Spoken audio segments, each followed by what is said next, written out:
ബിസ്മില്ലാ അൽഹംദുലില്ലാ വസ്സലാത്തു വസ്സലാമു അലാ റസൂലില്ലാ വഅലാ ആലിഹി വസഹ്ബിഹി അജ്മഈൻ ആമീൻ അമ്മാ ബഅദ്. ഹായ് കൂട്ടുകാരെ, അസ്സലാമു അലൈക്കും വറഹ്മത്തുള്ളാഹി വബറകാതുഹു. നമ്മൾ നമ്മുടെ മാതാപിതാക്കൾക്ക് വേണ്ടി എന്നും പ്രാർത്ഥിക്കാറുണ്ടോ? എന്നാൽ നമുക്ക് വേണ്ടി അവർ എന്നും പ്രാർത്ഥിക്കാറുണ്ടാവും. അതുകൊണ്ട് തന്നെ മാതാപിതാക്കൾക്ക് വേണ്ടിയുള്ള പ്രാർത്ഥന ഒരു ശീലമാക്കണം.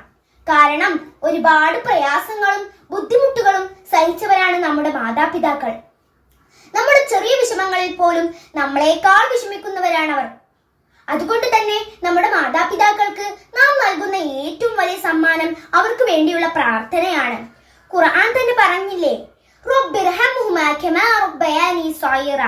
അല്ലാഹുവേ, ചെറുപ്പത്തിൽ എന്നെ പോറ്റി വളർത്തിയതുപോലെ അവരിരുവർക്കും നീ കരുണ ചൊരിയണമേ. ഈ പ്രാർത്ഥന എന്നും നമ്മൾ പ്രാവർത്തികമാക്കണം. നാഥൻ അനുഗ്രഹിക്കട്ടെ. ആമീൻ. അസ്സലാമു അലൈക്കും വറഹ്മത്തുള്ളാഹി വബറകാതുഹു.